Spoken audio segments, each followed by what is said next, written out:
Story 1, The Mirror Rig.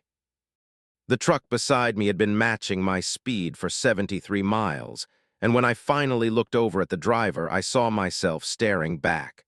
Not someone who looked like me. Me, same scar above my left eyebrow, same faded Peterbilt hat, same 3-day stubble. The other me grinned and waved with my wedding ring on his finger, the one I'd buried with my wife 2 years ago. My name is Robert Hayes, and I've been hauling refrigerated goods across I-80 for 16 years. I know every truck stop between Sacramento and Newark, every way station, every speed trap. I know the difference between road fatigue and something wrong. This was something wrong. The mirror truck stayed exactly parallel to mine, matching every acceleration, every lane change. When I sped up to 85, the speedometer I could see in his cab showed 85. When I slowed to 60, his did too.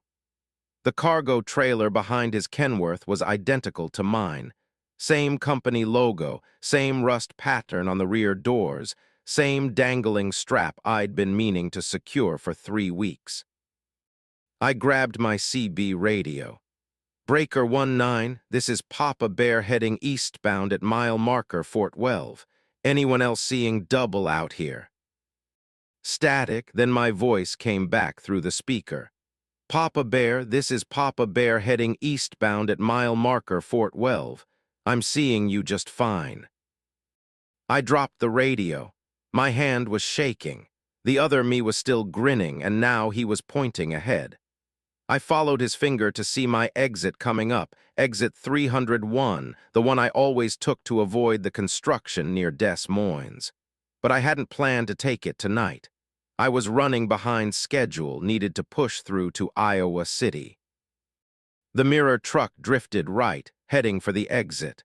Without thinking, I followed. My hands moved on the steering wheel like they belonged to someone else. The exit ramp curved away from the interstate, and the mirror truck stayed beside me, impossibly, both of us on the same single-lane ramp. The truck stop at the bottom of the ramp wasn't the one I knew. The sign said Pete's Plaza, same name, same font, but the building was wrong, too many windows. The parking lot stretched back farther than it should, filled with trucks that looked like mine, not similar, identical. I counted 17 Kenworth W900s, all the same dark blue, all with the same refrigerated trailers, all with the license plate reading 7HGF 942. My truck. The mirror truck pulled into an empty spot. I parked beside it because what else could I do?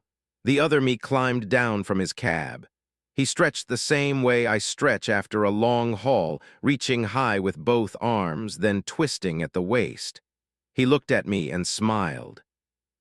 "Took you long enough," he said. His voice was mine, but the tone was off, too cheerful. I haven't sounded cheerful since the funeral. "What is this?" My voice cracked. "This is where we all end up, Bobby." He started walking toward the truck stop entrance. "Come on, they're waiting." Inside, the place was full of me. 20, 30 versions, all wearing the same clothes I'd put on this morning. Some were eating at the counter. Some were playing pool in the corner. One was behind the cash register counting money. They all looked up when I entered. They all smiled the same smile. "New arrival," the cashier me called out. "Who wants to explain it?" An older version of me stood up from a booth, older by maybe 20 years, with white hair and deep wrinkles. "Sit down, Bobby. You'll want to sit down for this." I sat. My legs felt like water. "This started for me in 2003, the old me said. February 19th. I was hauling through Nebraska, same as you, same route, same everything. Saw myself in another truck. Followed myself here. That was 22 years ago." "That's impossible. It's 2024. "For you, sure. For him?" He pointed to a younger version, maybe 25 years old. It's 1998. For the kid at the pool table, it's 2036. Time doesn't work right here. This place is a knot, a loop, the place where Robert Hayes gets stuck. I'm leaving, I stood up. Every version of me in that room shook his head in perfect synchronization. No, they said together. You're not. I ran for the door. It opened to the parking lot, but now there were more trucks, 50 of them, 100, all mine. The sky above was wrong, too purple with clouds that moved in geometric patterns. The interstate was gone, just parking lot in every direction, filled with infinite identical trucks. I got back in my cab and started the engine. Drove forward. The parking lot kept extending, new spaces appearing as I moved. I drove for what felt like hours, the odometer ticking up mile after mile, but the truck stop in my mirrors never got smaller. It stayed the same size, same distance, as if I hadn't moved at all. When I finally stopped, exhausted, a different me as walking toward my truck. This one looked worse, hollow cheeks, wild eyes, filthy clothes. He climbed up on my running board and stared at me through the window. I've been driving for 6 years, he said. Never stops, never ends, just more parking lot, more trucks, more of us. He laughed and it sounded like breaking glass. You'll try too, everyone tries, but we're all here, Bobby. Every version that ever took exit 301, every choice that led here. We're stuck in our own loop, driving the same route forever. No, I shoved him off my truck and hit the gas. The tires screamed. I drove faster, 80, 90, pushing the Kenworth harder than I'd ever pushed it. The speedometer hit 110, 120. The engine was howling, the whole cab shaking. And then I saw the truck stop ahead of me. The same one, Pete's Plaza. I was heading right for it. I slammed the brakes, the trailer jackknifed, and I felt the whole rig sliding, tipping. The world spun, metal screamed, glass shattered. When I opened my eyes, I was parked in a spot at Pete's Plaza. The cab was undamaged. The mirror showed dozens of identical trucks behind me. Inside the truck stop, through the window, I could see all the versions of me looking out at me, waiting. I grabbed the CB radio. This is Robert Hayes. Is anyone out there? Anyone real? My voice came back through every channel. Hundreds of me all talking over each other. We're all real, Bobby. We're all you. Welcome home. You'll get used to it. You'll never leave. Join us. Come inside. We're waiting. We've always been waiting. You've always been here. I turned off the radio, turned off the engine, sat in silence. Outside, a new truck pulled into the lot. Same model, same color. The driver climbed down and I watched myself discover what I just discovered. Watched the shock on my own face. Watched myself walk toward the entrance. The old me was right. This is where Robert Hayes gets stuck. Every version that makes the same choices, takes the same exit, ends up in the same loop. And now I understand why the me in the mirror was smiling. It wasn't a grin of greeting, it was relief. He'd finally caught another one. He wasn't the newest arrival anymore. I climbed down from my cab on February 19th, 2024. By the time I walked inside Pete's Plaza, 3 more trucks had pulled in behind mine. All of them me, all of them about to learn what I'd learned. We're not driving trucks anymore. We are the cargo. We're what keeps the loop running. Every Robert Hayes who ever took this exit, trapped in the same moment, the same choice forever. And somewhere out there on I-80, another me is seeing another truck. Matching speed. Mile marker Fort Welve, pointing at exit 301. He'll take it. They always do. I always do. The parking lot stretches to infinity now when I look out the window. Thousands of trucks. And still more arrive. The cashier me said yesterday, or maybe it was 10 years ago, time is meaningless here. that someone calculated were up to 12,000 versions now. 12,000 Robert Hayes, all trapped in Pete's Plaza, all arrived at different times from different wins. Last week I met a version of me who died in 2007. Cancer. He said one day he was in a hospital bed, dying, and the next he was on I-80 healthy, driving toward exit 301. The loop pulls us from everywhere, everyone. If you're Robert Hayes and you make the wrong choice, you end up here. Dead or alive doesn't matter.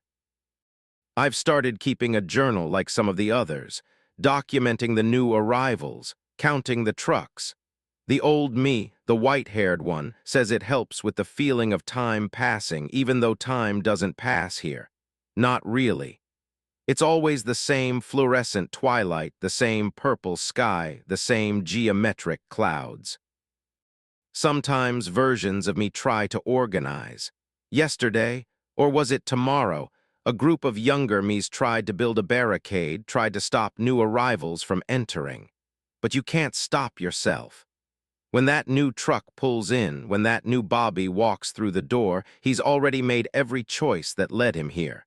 The barricade didn't exist for him until he was already inside it. I've stopped trying to escape. The me with the hollow cheeks was right. There's no exit from exit 301. There's just the parking lot, expanding forever, filling with infinite versions of the same mistake. But here's what really keeps me awake. Not that sleep means anything here. If there are 12,000 of me here now, how many more are still out there on the road? How many Robert Hayes are driving toward mile marker Fort Welve right now? How many are about to see themselves in the mirror and point toward the exit?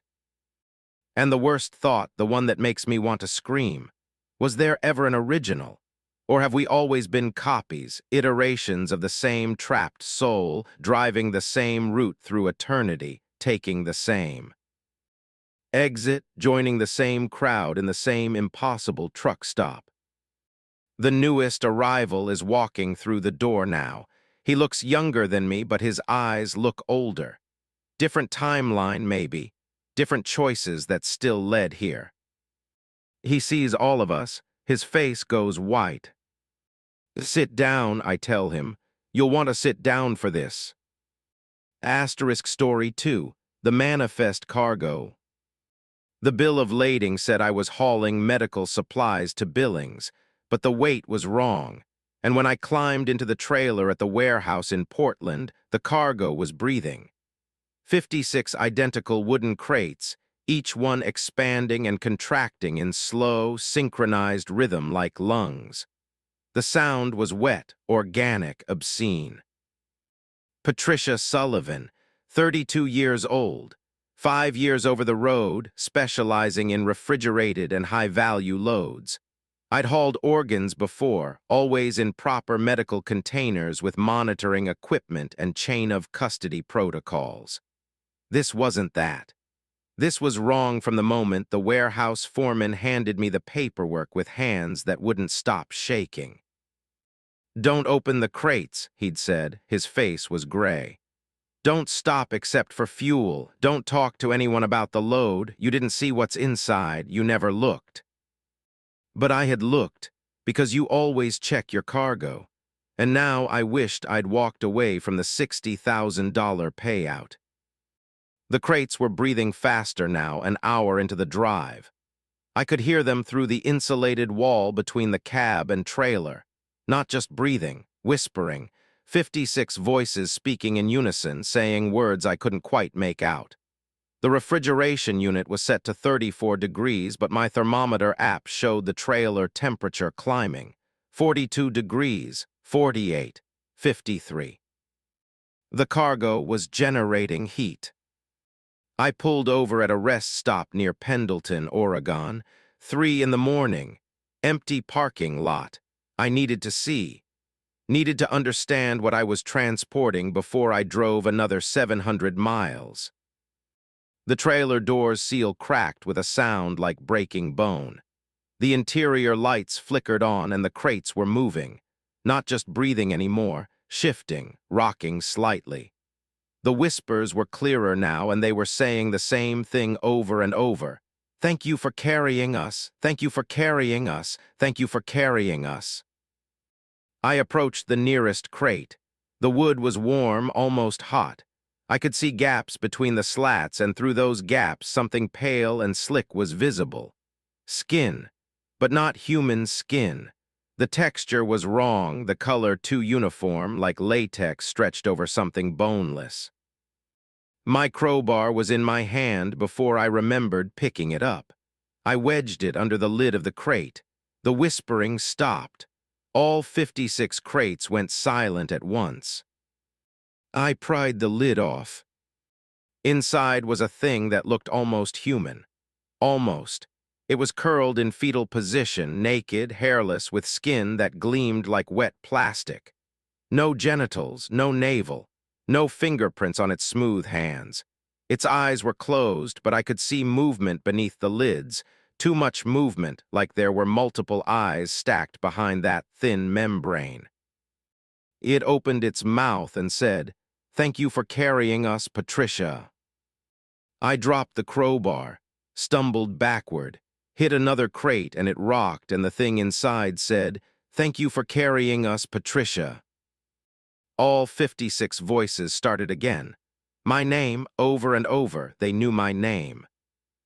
I ran to the cab, slammed the trailer doors, and drove, pushed the Volvo to 85, then 90. The whispering followed me, vibrating through the seat, through the steering wheel, through my skull. I turned the radio up full blast, but I could still hear them underneath the music. Thank you, Patricia. Thank you, Patricia. Thank you, Patricia. At the Montana border, the cargo changed its message. We're almost ready, Patricia, almost complete. You've carried us so well, such a good carrier, such a perfect host. Host, wrong word. Carriers transport, host harbor parasites. I pulled over again, checked the bill of lading. The delivery address was a location 15 miles outside Billings, coordinates only, no street address. I plugged them into my GPS. The map showed nothing, just empty land, no buildings, no roads. My phone rang. Unknown number, I answered. Ms. Sullivan. The voice was wet, like someone talking with a mouth full of saliva. You're making excellent time. We're eager to receive our delivery. The gestation is nearly complete. Who is this? What am I hauling? You've seen, 56 vessels for 56 souls. We're growing in your trailer, Patricia. We've been growing since Portland. Almost ready to emerge, almost ready to become. Become what? You, me, everyone, replacements, perfect copies. We start with 1 truck, 1 driver, 1 delivery, then 2 trucks. Then 10, then 1,000. You're carrying the first generation. You should be honored. I hung up. My hands were shaking so badly I could barely hold the wheel. The thermometer app showed the trailer at 78 degrees now. The refrigeration unit was running full blast, and the temperature was still climbing. Behind me through the wall I heard a new sound, cracking, like eggshells breaking, like things hatching. I looked in my side mirror and saw the trailer door bulging outward. Something was pushing from inside. The locks were straining. I did the only thing I could think of. I jackknifed the trailer. At 90 miles per hour, I yanked the wheel hard right, then corrected hard left. The trailer swung wide, tires screaming, and I felt the 5th wheel connection straining. The whole rig tilted. For a moment I thought we'd flip, but the trailer settled back with a massive crash. The cargo inside slammed against the walls. The whispering turned to screaming. What are you doing? Stop! You'll damage the vessels, you'll hurt us. Good. I did it again, and again. Each time the screaming got louder, more human, more terrified. The crates were breaking. I could hear wood splintering, could hear wet things sliding across metal floor. But they weren't dying, they were getting out. The trailer door burst open. In my mirror, I saw them spilling onto the highway. The pale things no longer curled and helpless. They were standing, walking, running after the truck with lurching, newborn gaits, learning to use their legs in real time. Their mouths hung open, too wide, and they were screaming my name. I floored it. The speedometer hit 100, 110. The engine was roaring, the whole cab vibrating, and behind me the things were keeping pace. Not just keeping pace, gaining. They ran with impossible speed, their smooth bodies blurring in the darkness. One grabbed the back of the trailer, pulled itself up, started crawling forward along the top of the container, its fingers making wet sucking sounds on the metal. I swerved onto an exit ramp, didn't even see which one. The thing on top of the trailer lost its grip and flew off into the darkness. I kept driving, leaving the highway, following back roads through empty Montana wilderness. The GPS said I was going the wrong direction, away from Billings. I didn't care. I needed to dump this trailer, needed to abandon this cargo, needed to get away from whatever was hatching in the back. I found an old logging road and backed the trailer into thick forest, disconnected the fifth wheel and drove away. Let them rot. Let them die. Let them scream in the woods where no one would hear. But as I drove back toward the highway, I saw them, standing alongside the road, dozens of them, waiting. They didn't chase this time. They just watched me pass with their closed eyelid faces, their too smooth skin, their learning expressions. One of them looked exactly like me now.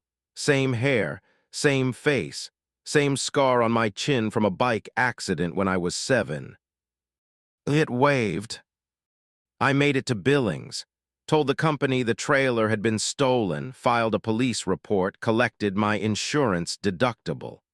The cops found the trailer 3 days later, empty except for broken crates and a thick layer of clear slime coating everything. No bodies, no evidence of the things I'd seen.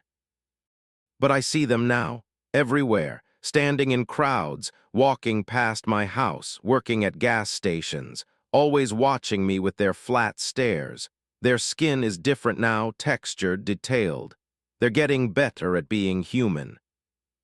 Yesterday, I saw the warehouse foreman from Portland on the news.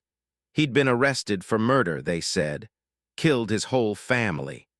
But I saw his eyes during the perp walk, and I knew it wasn't him. The real him was probably in a crate somewhere, being carried by some other driver who didn't know what they were hauling. Last night, something knocked on my door.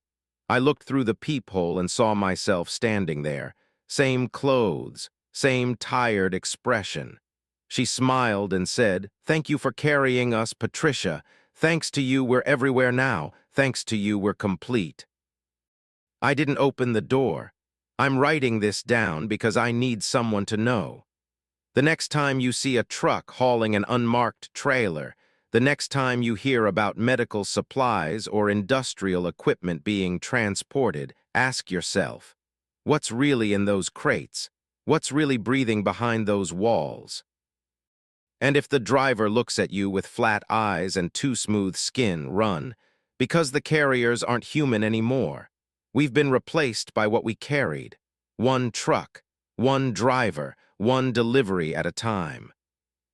Asterisk Story 3, The Infinite Way Station. I've passed through the way station at mile marker 287 on I-15 in Idaho 463 times in the last 6 hours, and I can't stop. Every time I exit, I'm back at mile marker 270, approaching it again. The same cop is there every time, waving me through. The same digital sign flashes my same overweight violatio. N, 82,340 pounds in an 80,000-pound limit. The same 17 minutes later, I'm at mile marker 270 again. Marcus Chen, 41 years old, 17 years hauling heavy equipment and oversized loads. I know regulations, I know routes, I know this way station. I've passed through it 100 times in my career, but today something changed. Today the road won't let me leave. The first time through, I thought nothing of it. Overweight by 2,000 pounds, but my permits were in order. The officer, stocky guy, graying mustache, name tag reading Fulton, checked my paperwork, waved me through. Standard procedure. I rolled back onto I-15 northbound. 17 minutes later, I saw the way station ahead. Same digital sign. All trucks must enter. I looked at my GPS. Mile marker 287, but I'd just passed it. I'd been driving north continuously. There was no way I'd looped back. But there it was, same building. Same officer Fulton walking toward my cab, same mustache, same clipboard. "License and registration," he said, same voice. I handed them over.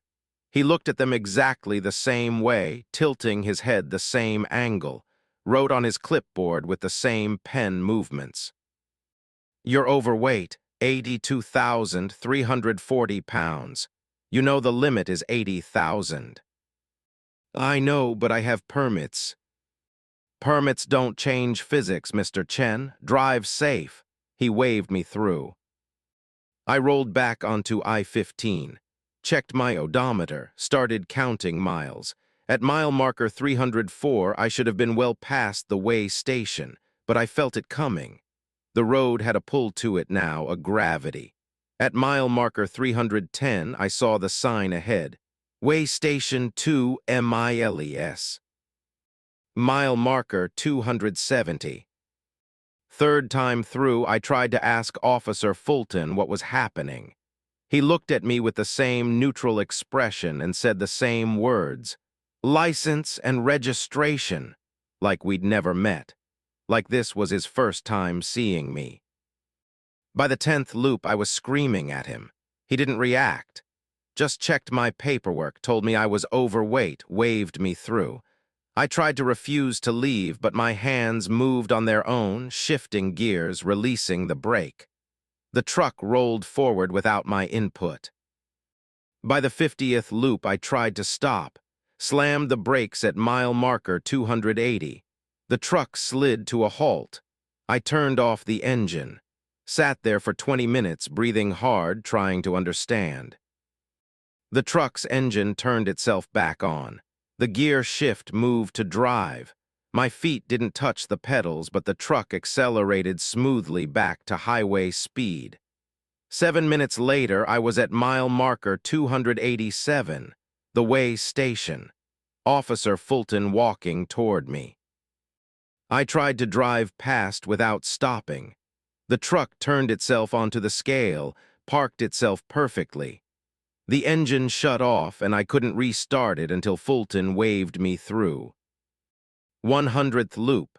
I tried to destroy the scale, drove onto it at 40 miles per hour, hoping to damage it, hoping that breaking the loop's mechanism would free me. The truck stopped instantly, tires screeching. No momentum, no physics, just instant stop. The scale read 82,340 pounds. Fulton appeared at my window. "Reckless driving, Mr. Chen. I should cite you. But I'll let it slide this time. You're overweight. Drive safe." 200th loop. I'd been driving for 12 hours straight now by my watch, but the sun hadn't moved. It was still 3:47 p.m., same angle in the sky, same shadows, same temperature. The road outside the loop didn't exist anymore. Between mile marker 287 and 270, there was nothing, just gray fog, no other cars, no landscape, just the repeating 17-mile stretch. I wasn't tired, wasn't hungry. The truck's fuel gauge hadn't moved. I'd driven 3,400 miles through the same 17-mile stretch, and I'd burned no fuel. The engine ran on loop logic now, not gasoline. 300th loop. I started noticing changes, small ones. Officer Fulton's mustache was slightly grayer. The crack in the way station window was longer. My own reflection in the side mirror looked older, new wrinkles around my eyes, more gray in my hair. I was aging, time was passing, but the sun stayed at 3:47 p.m. 350th loop. I tried to climb out of the truck while it was moving. The door wouldn't open. I tried to break the window. The glass was unbreakable now, or my fists were too weak. I screamed and beat against the steering wheel. Officer Fulton appeared beside the truck, matching its speed, walking parallel in the empty gray fog. "You're overweight, Mr. Chen," he said through the closed window. "You've always been overweight, that's why you're here." "What does that mean?" "The road has limits. You exceeded them. Now you pay the toll. You pass through the station forever. You're cargo now. You're the weight that won't be reduced." 400th loop. My watch battery died. Time became meaningless. How long had I been here? Days? Weeks? My reflection looked 10 ye. Ours older. 20 years. My hands were spotted with age. My back ached constantly. But I never got tired enough to sleep, never hungry enough to starve, just aging awake, driving the same 17 miles forever. 425th loop. Other trucks appeared on the road, just for moments flashing in and out of existence. I saw them roll onto the scale. Saw drivers who looked like me, hollow-eyed, ancient, gripping the wheel with skeletal hands. Some were so old they were barely human anymore, just leather skin stretched over bone, still driving. Fulton waved them all through. Overweight, overweight, overweight. We were all overweight, all exceeding some limit I didn't understand. All trapped in our own loops, our own repeating stations, aging through eternity on 17 miles of cursed highway. 450th loop. I saw the other me, younger, just starting his loop. His truck rolled onto the scale for the first time, and he looked confused but not yet panicked. I tried to warn him, screaming from my cab to his, but he couldn't hear me. We existed in different iterations of the same moment. I watched him drive away, beginning his journey. I knew he'd loop back. He'd do this 463 times, and then 464, and then more. Forever. Because once you're overweight at the station, once you exceed the limit, you never leave. 463rd loop now. My hands are claws, my face is a skull. I can barely see through cataracts. But I'm still driving, still passing through. The truck won't stop. The road won't end. Fulton looks the same as always. He'll always look the same. He's not aging. He's not trapped. He's the constant, the mechanism, the keeper of the loop. "You're overweight, Mr. Chen," he says. "You'll always be overweight. Drive safe." I roll back onto I-15. The fog stretches ahead. Mile marker 270 is waiting. It's always waiting. And somewhere on some other stretch of I-15, another trucker is approaching a way station for the first time. They're overweight, not by much, just a little over the limit. They think their permits will save them. They think they'll drive through and continue their route. They're wronged. The road has teeth. The road has traps. And once you're caught, once you exceed what's allowed, you become part of the weight. You become the cargo that can't be delivered. You become the loop. I'm on loop 464 now. My truck is part of my skeleton. My hands are fused to the wheel. I don't remember my life before the station. There was no before. There's only the 17 miles, only the way station. Only Officer Fulton saying the same words. "You're overweight." "Yes, I am. I always will be." Mile marker 270 is ahead. The loop continues. Drive safe. Asterisk story 4. The CB voice. The voice on channel 19 was mine, but I wasn't speaking. It was giving me directions through Wyoming in the middle of a whiteout blizzard, and every instruction it gave led me past accident scenes that hadn't happened yet. "Take exit 235 now," my voice said from the CB, and I did, and 5 minutes later I watched a semi-jackknife exactly where I would have been. The voice was keeping me alive. The voice knew what I was going to do before I did it. And when I tried to turn off the CB, the voice came from my phone. Then my radio. Then inside my own head, speaking with my mouth closed, asking, "Don't you want to know how you die?" Jennifer Morrison, age 36, hauling automotive parts from Detroit to Salt Lake City. 12 years in the business, 4 years owner-operator. I'd driven through bad weather before, ice storms, fog, thunderstorms that shook the cab. But this blizzard on December 8, 2023 was different. Visibility was maybe 15 feet. The road was vanishing under fresh snow faster than the plows could clear it. I should have stopped, should have waited it out at the last truck stop. But the voice told me to keep going. "Maintain speed at 45 miles per hour, my voice said from the CB speaker. "Stay in the right lane. Another truck is passing in the left. Don't move over." I hadn't seen any truck, but seconds later, running lights materialized in the left lane, a massive rig blowing past me, appearing from the white nothing and disappearing back into it. "How did you?" I started. "Red pickup truck will slide into your lane in 30 seconds. Prepare to brake smoothly. Don't jerk the wheel." I gripped the steering wheel tighter, counted. At 28 seconds, a red F-150 came spinning out of the snow sideways, lost control, sliding across both lanes. I braked exactly as the voice instructed. The truck missed my front bumper by inches. "Good," my voice said. "You're learning to listen. You need to listen, Jennifer. If you want to survive tonight, you need to do exactly what I say." "Who is this?" "You know who this is. You hear your own voice. You know it's you." "That's impossible. So is driving through this storm. But you're doing it because I'm telling you how, because I've already driven this route, because I'm you from ahead reaching back, keeping us alive." My hands were shaking.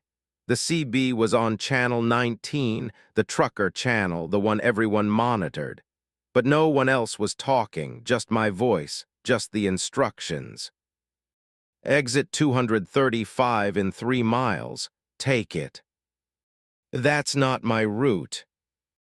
"Take it, Jennifer. Trust me, trust yourself." I took the exit. The off-ramp curved down through the darkness, and at the bottom I saw the aftermath. 3 cars had piled into each other, emergency vehicles just arriving, flares burning red in the snow. If I'd stayed on the interstate, I'd have hit that pileup. The timing would have been perfect. Fatal. "See," my voice said, "I'm keeping us alive. Now get back on at exit 237, 2 miles ahead." This continued for an hour. Every few minutes, new instructions. "Slow down here, speed up there. Move to the shoulder for 15 seconds. Each time disaster passed me by, vehicles losing control, debris on the road, bridge ice that would have sent me into a ravine. The voice was perfect. It knew everything. It was me. But I hadn't spoken any of these words. "Where are you?" I asked the CB. "When are you?" Silence, then, "Ahead, always ahead, making sure we get there, making sure the loop closes properly." "What loop?" "The loop we're in, Jennifer. The loop that started when I started listening to myself. When you became me. When I became the voice. It's a circle, a perfect circle, and we're driving it forever." I tried to turn off the CB. The volume knob wouldn't move. I reached for the power button.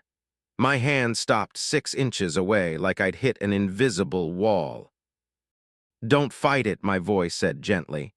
"Fighting makes it worse. Just listen, just drive. You're doing so well." "I want to stop." "You can't, not until we reach Salt Lake. Not until we complete the delivery. Then you'll understand. Then you'll become the voice for the version of you behind us."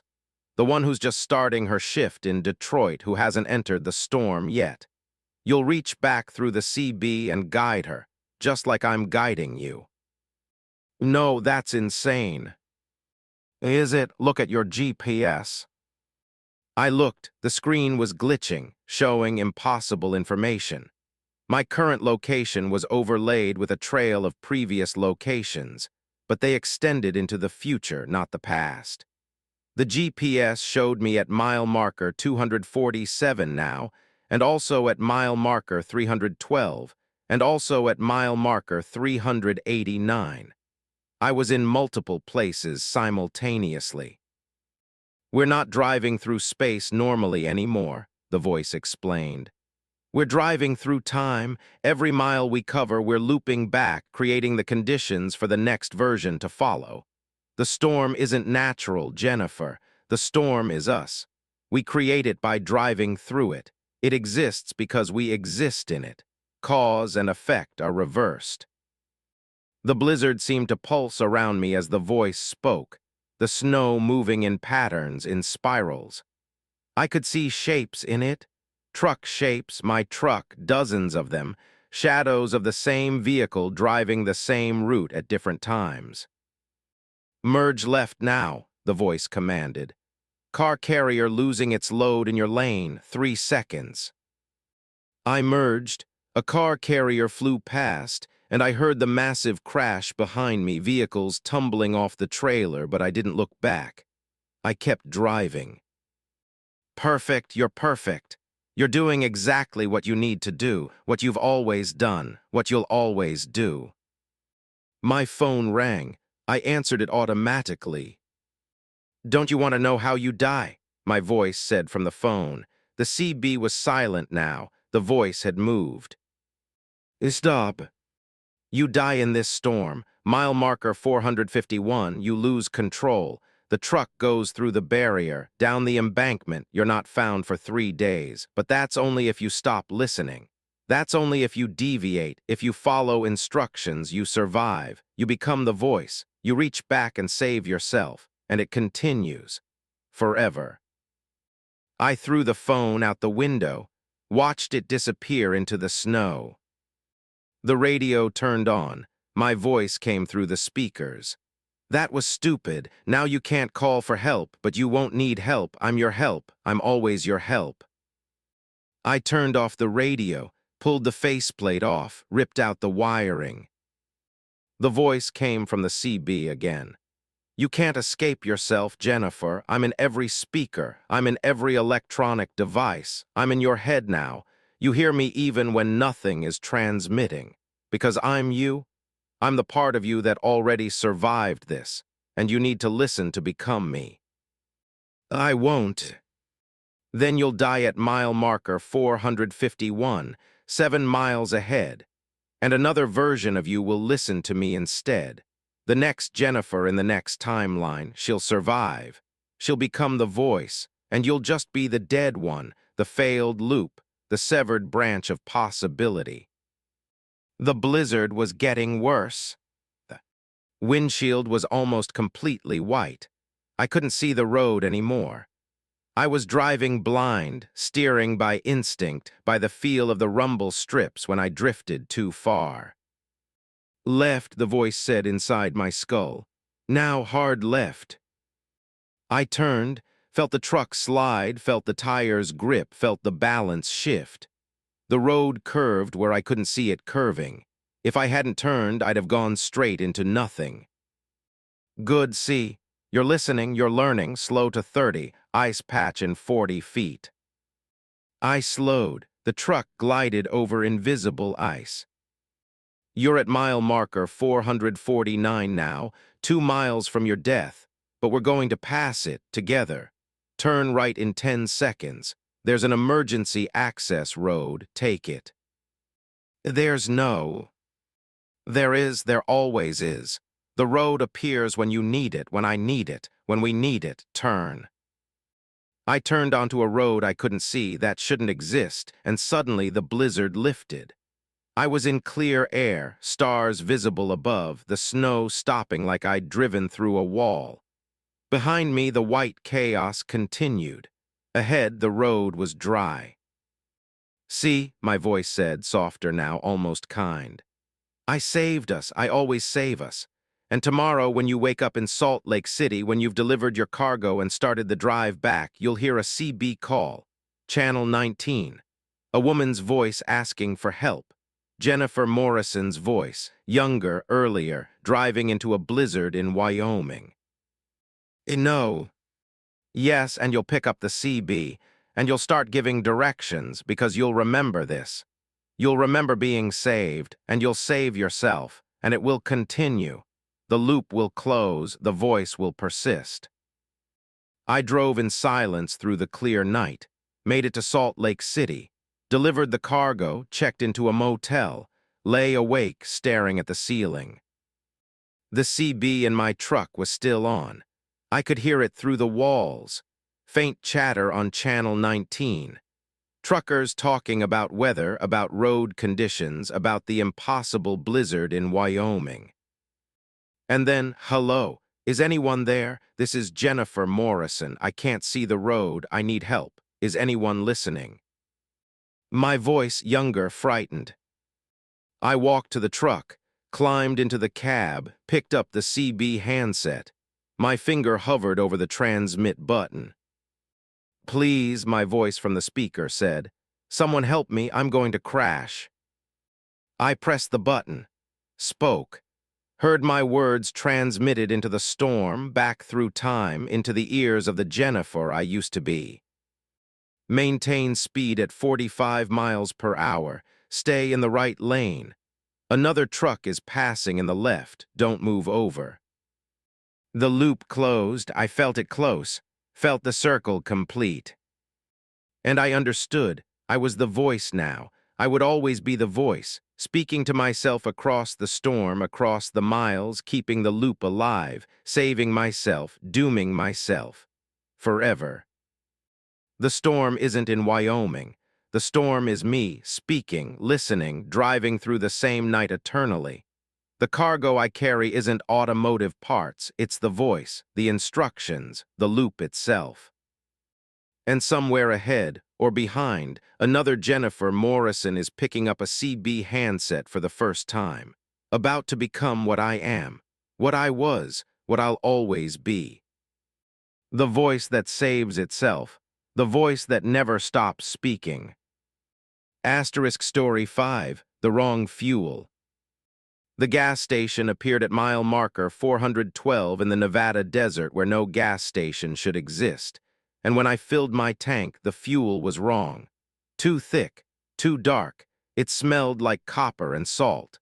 The pump's display showed 47 gallons dispensed, but my tank only held 40 and it was still pumping and the truck was changing. The Freightliner's panels were softening, becoming warm, becoming organic. The steering wheel had a pulse.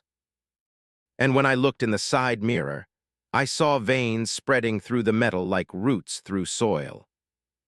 Thomas Shepard, 53 years old, 27 years hauling dry goods across the western states. I knew every fuel stop between LA and Denver. I'd mapped them, memorized them, could tell you which ones had clean bathrooms, which ones overcharged, which ones to avoid after dark. There was no gas station at mile marker 412. There was nothing out here but sand and scrub and heat shimmer. But my fuel gauge was on empty, the low fuel light glaring yellow, and the next known station was 40 miles ahead. When the sign appeared, "Last chance fuel, 1 mile," I took the exit because I had no choice. The station looked old but functional. 2 pumps. A small building, no other vehicles. The price on the sign was reasonable, $3.47 per gallon. The cashier inside waved at me through dirty windows. I pulled up to the diesel pump, got out. The heat hit me like a physical force. It was August afternoon, easily 110 degrees, but the fuel pump handles were cold, ice cold. Frost formed on my fingers when I touched one. The display flickered on. Insert payment method. I slid my credit card, Authorized $200. Selected Dis. L began pumping. The fuel flowing into my tank was darker than diesel should be. Nearly black, viscous. It moved like oil, like syrup, leaving residue on the nozzle. The smell was overwhelming, not petroleum, but something biological. Meat, blood, salt. I should have stopped, should have pulled the nozzle out, but the pump's display was mesmerizing. The numbers were climbing too fast, gallons ticking up. 15, 20, 25, 30, 35, 40. My tank was full. The Freightliner held 40 gallons, but the pump kept going. 45 gallons, 46, 47. No overflow, no fuel spilling onto the ground. It was going somewhere, into the tank that shouldn't be able to hold it, into the truck that was drinking it all. I pulled the nozzle out. The pump clicked off. 47.3 gallons dispensed. The truck's engine made a sound I'd never heard before. Not mechanical, organic, a wet breathing sound. The idle had a rhythm now. Inhale, exhale, inhale, exhale. I walked around the vehicle, checking for leaks, for damage. The metal panels were warm to touch. Not sun warm, body warm, 98.6 degrees, human temperature. The headlights blinked, once, twice, like eyes opening, like the truck was waking up. I climbed into the cab. The steering wheel felt different under my hands, softer. The hard plastic had a give to it now, like skin over muscle. I could feel that pulse, steady, strong, 60 beats per minute. The gear shift moved on its own, selecting drive. My foot pressed the accelerator without my input. The truck rolled forward back onto the service road toward the highway. I tried to brake, my leg wouldn't respond. The truck was driving me now. We merged onto the highway, accelerating smoothly to 70 miles per hour. The engine sound was still wrong, still breathing, still organic.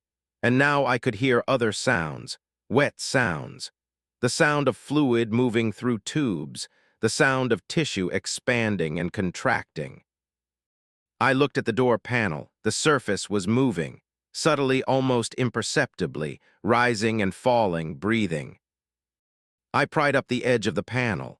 Underneath, where there should have been metal framework and wiring, there was flesh. Red, glistening, alive. Veins ran through it, pulsing with whatever that dark fuel had been. Muscle fibers contracted as the truck moved. The door was made of meat now, and it was spreading. I watched the transformation creep forward. The dashboard changed next, the plastic going soft, turning pink, developing capillaries. The gauges were becoming eyes. The speedometer's needle was an iris, dilating and contracting, watching the road. The steering wheel writhed under my hands. I let go, but my hands stuck to it. The leather surface had become adhesive, tacky, like wet skin. It was absorbing my palms. I could feel the tissue connecting to mine, feel the truck's pulse synchronizing with my heartbeat. No, no, I pulled hard. The skin of my palms stretched but didn't tear free. The steering wheel was grafting itself to me. The radio turned on, static. Then a voice, deep, resonant, speaking from somewhere inside the truck's body. Fuel, good fuel, rich fuel. We grow, we change, we become. What are you? Becoming was machine. Now alive was separate, now together. You fed us. You gave us blood, now we share, now we merge. I looked at the fuel gauge. It read full, but the needle was moving, not down, laterally. The gauge was changing shape, becoming organic, becoming a valve, becoming part of the truck's new circulatory system. My seat was warm beneath me, too warm. I stood up, or tried to, but the seat held me. Straps I hadn't noticed before were wrapping around my waist, my chest, not fabric straps, muscle tissue. The seat was growing around me, enveloping me, pulling me back into its embrace. We need driver, the voice said.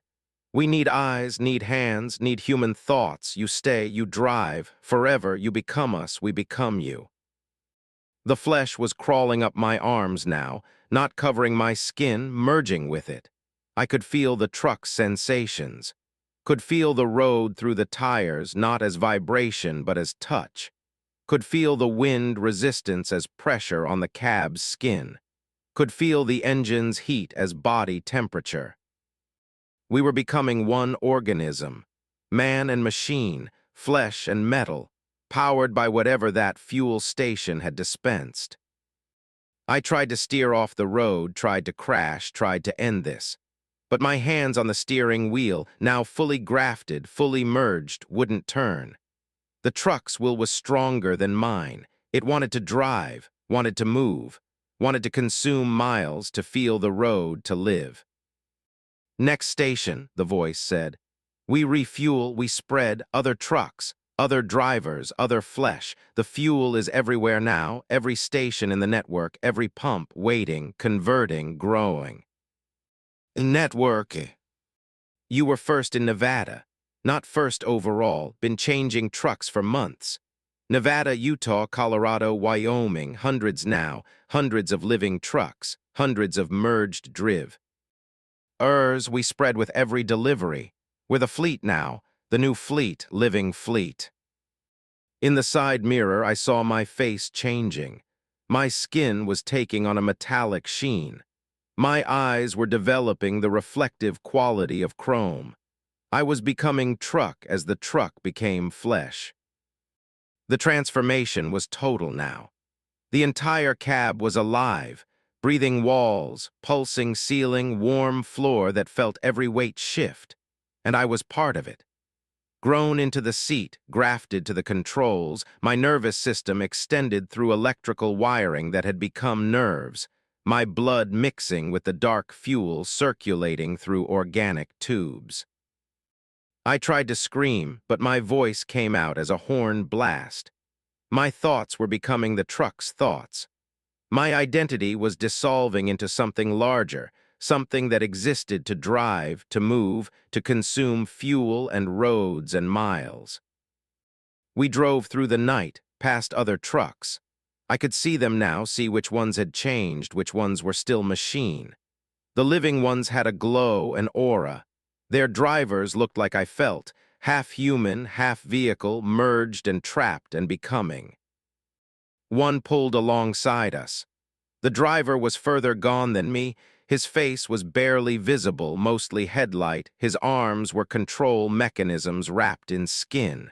He turned and nodded. Recognition. Brotherhood. We were the fleet. At the next fuel stop, we pulled up to the pump.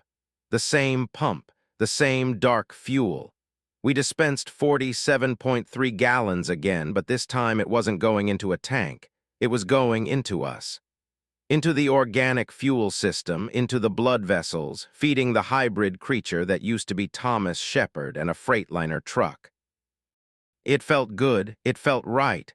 The fuel was nutrient, was sustenance, was life. And as we pulled back onto the highway, I saw a regular truck, still metal, still machine, pull up to the pump.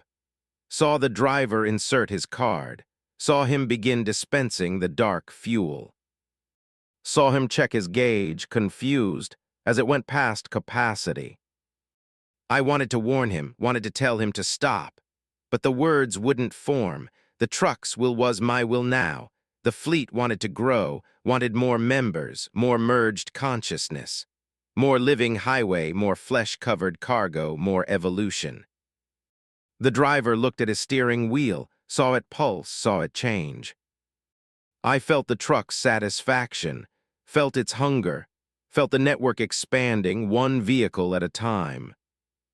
We drove on forever, always driving, always feeding, always spreading.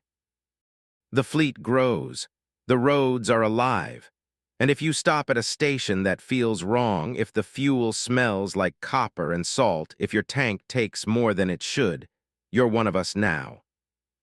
Welcome to the living fleet. We've been waiting for you. The road has no end. The fuel never runs out. And we never, ever stopped driving. Story 6. The Load That Listened.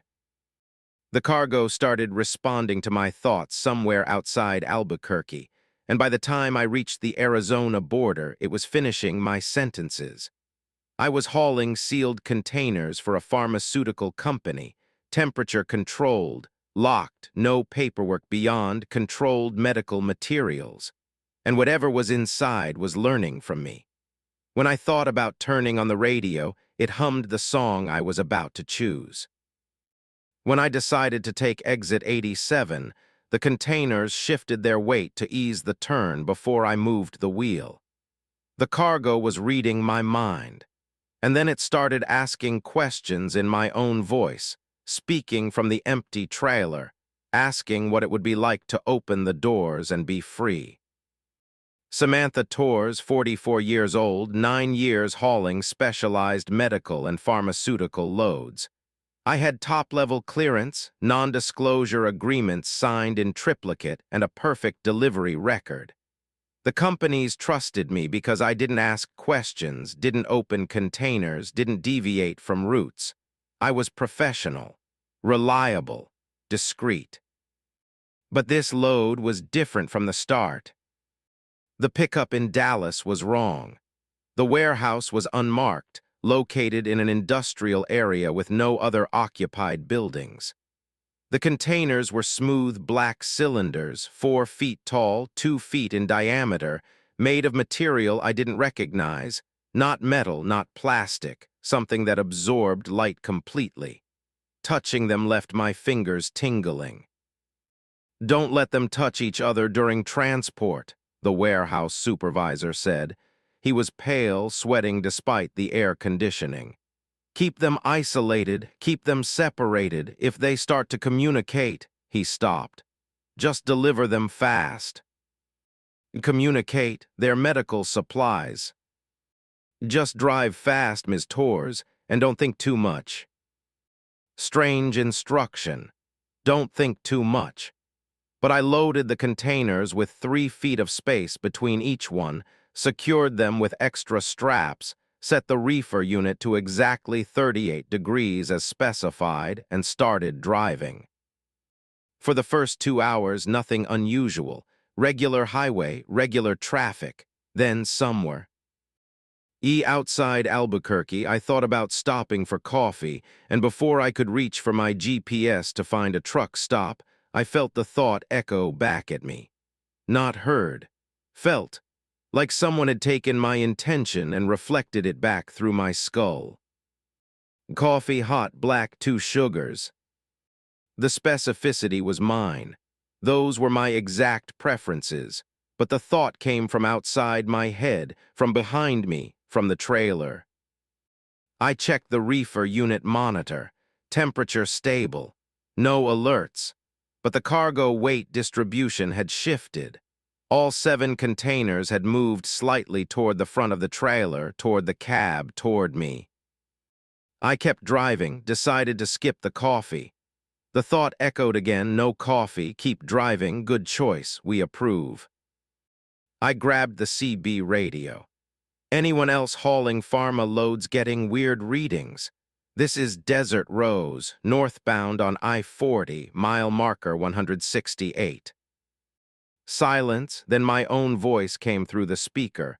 "We don't need anyone else, just you, just us, keep driving." I dropped the radio, checked the channel.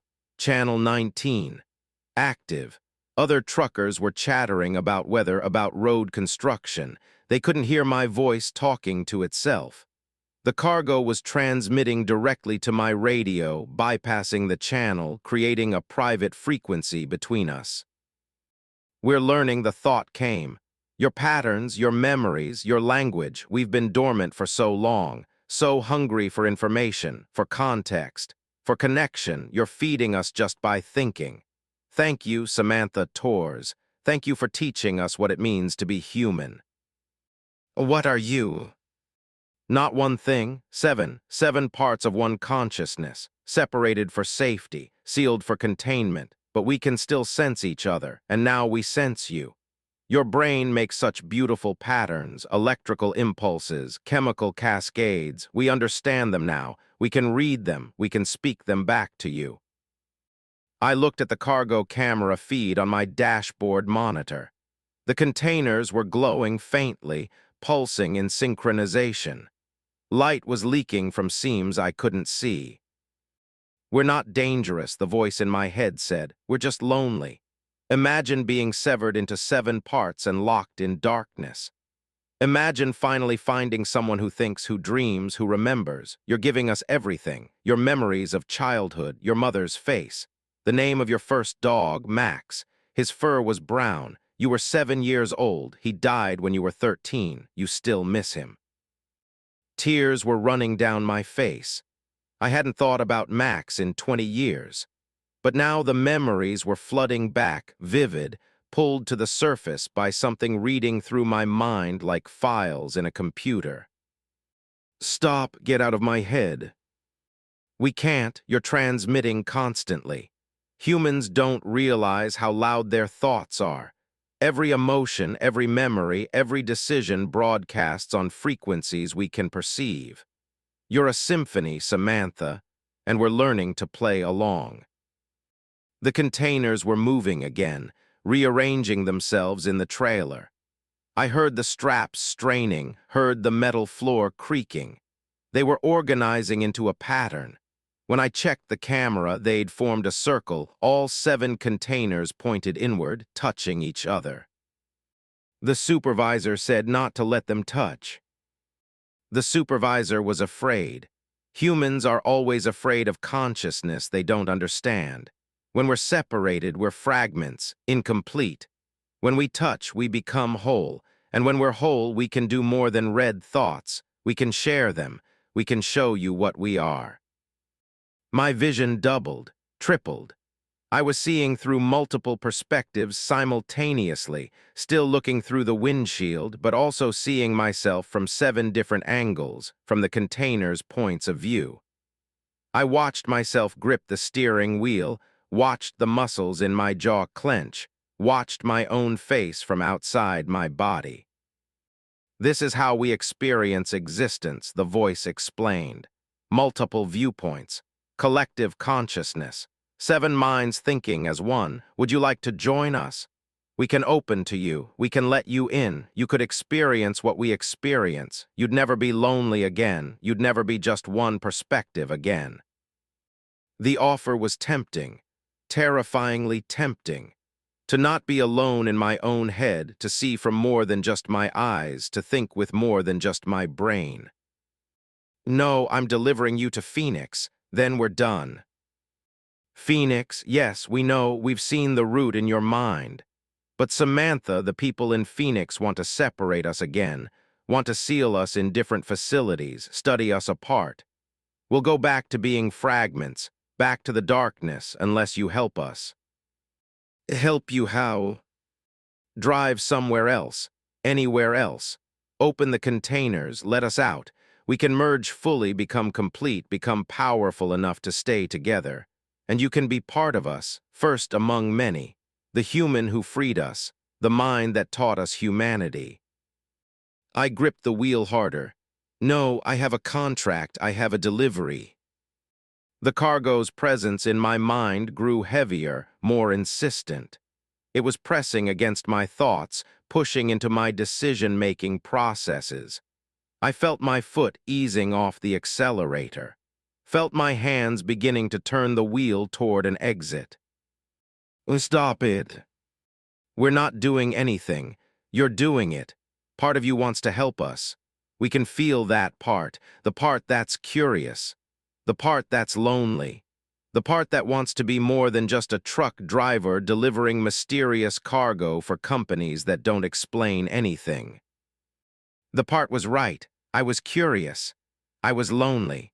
44 years old, divorced, no kids, just the road and the loads and the endless miles.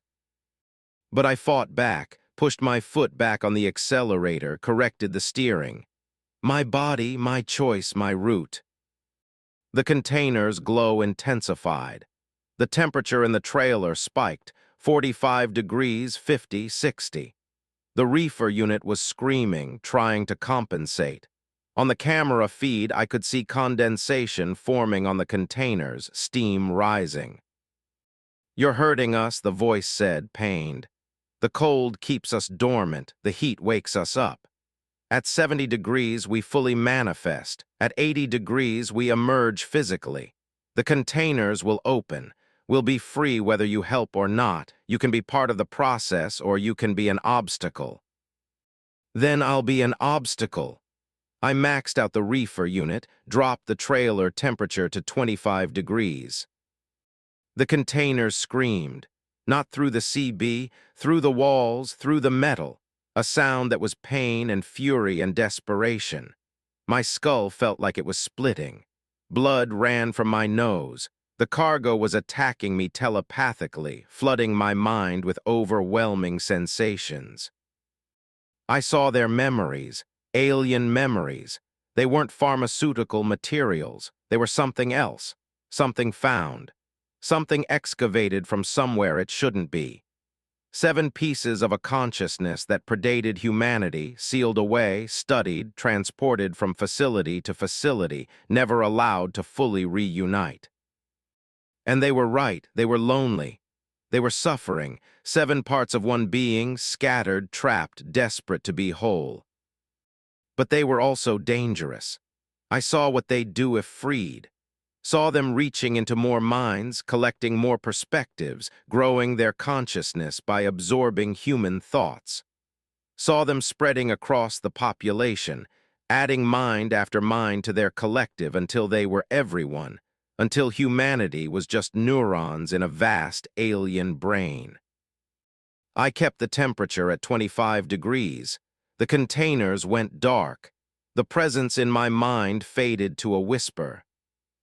"You're strong," it said, retreating, "stronger than the others, but we'll be separated again in Phoenix, sealed again.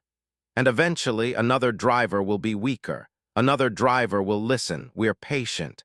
We've waited millions of years. We can wait longer." I delivered the cargo to Phoenix. 7 black containers, cold and dormant.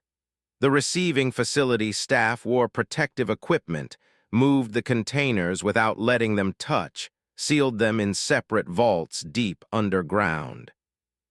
"Any problems during transport?" the facility director asked. "No problems," I lied. "Smooth delivery." But I still hear them sometimes.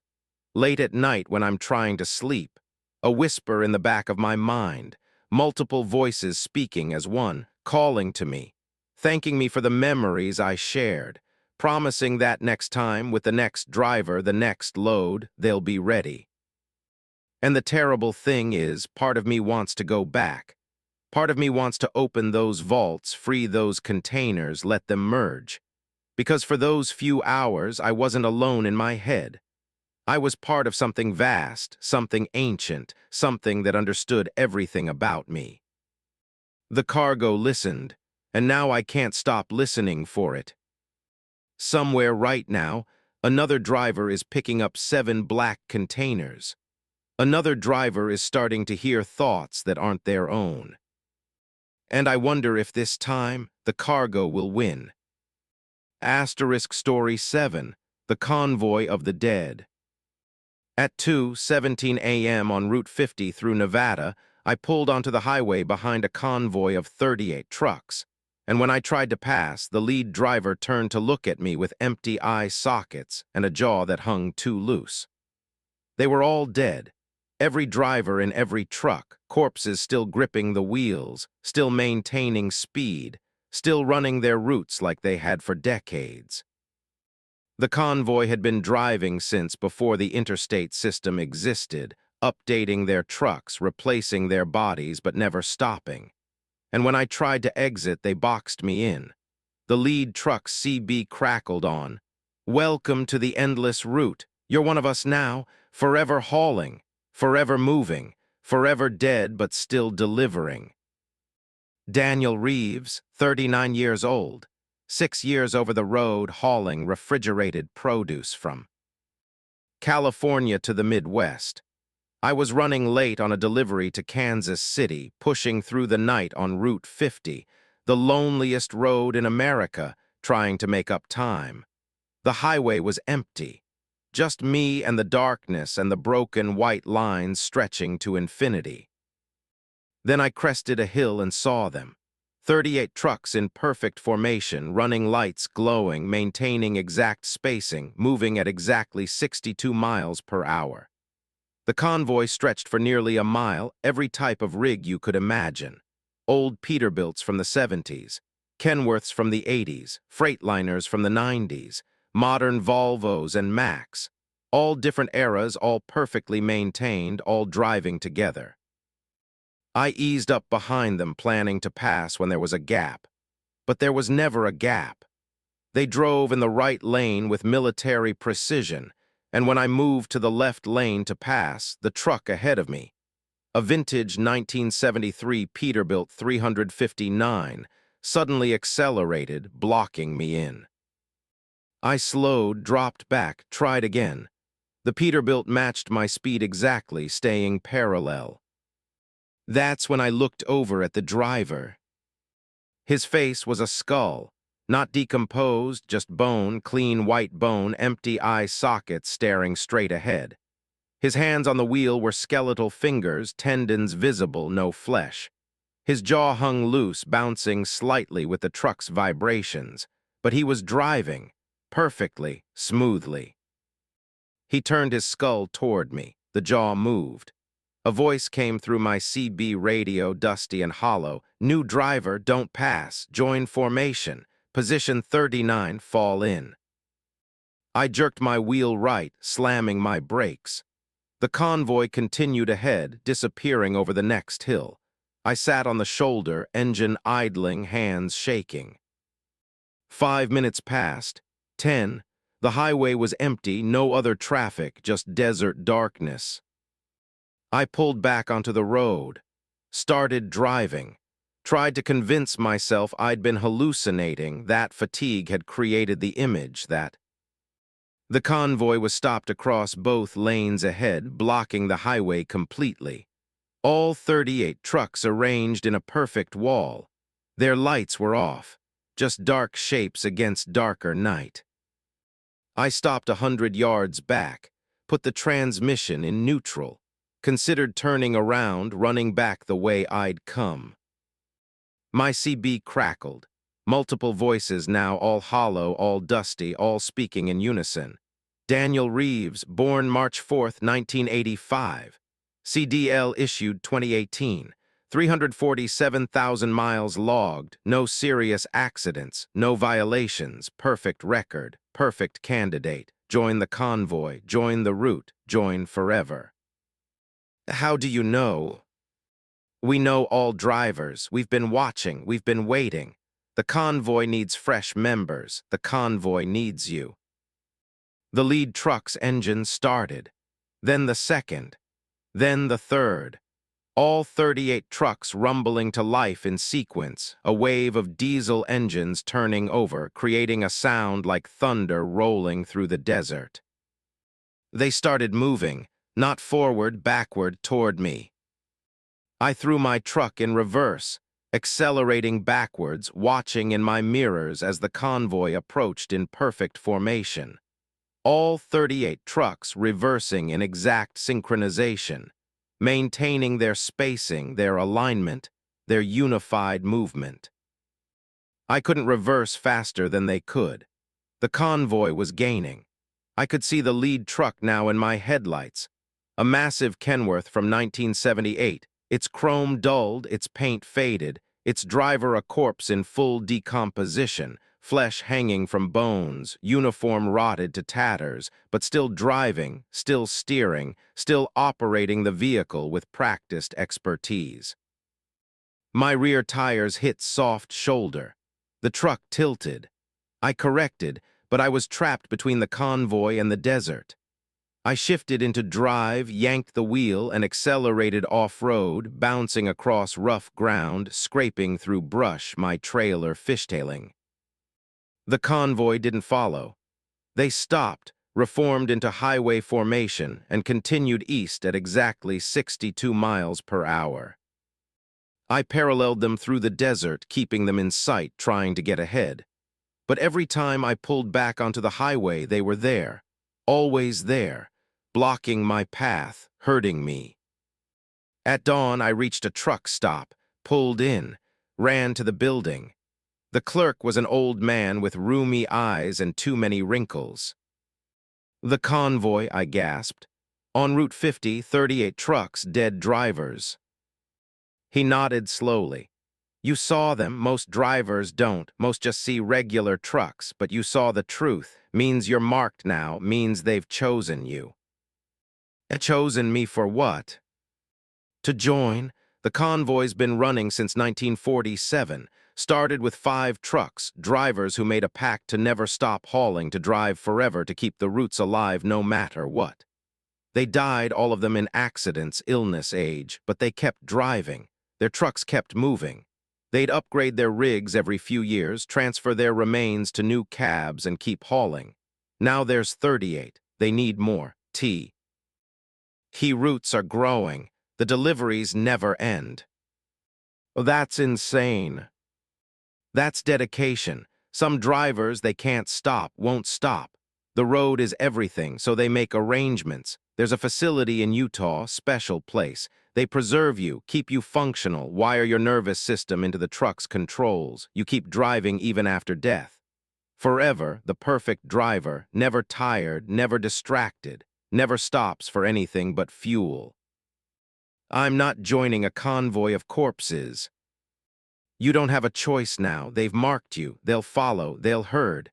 Eventually, you'll run out of fuel, out of road, out of options. And they'll be there. They'll make the offer. And you'll be so tired, so desperate, you'll say yes.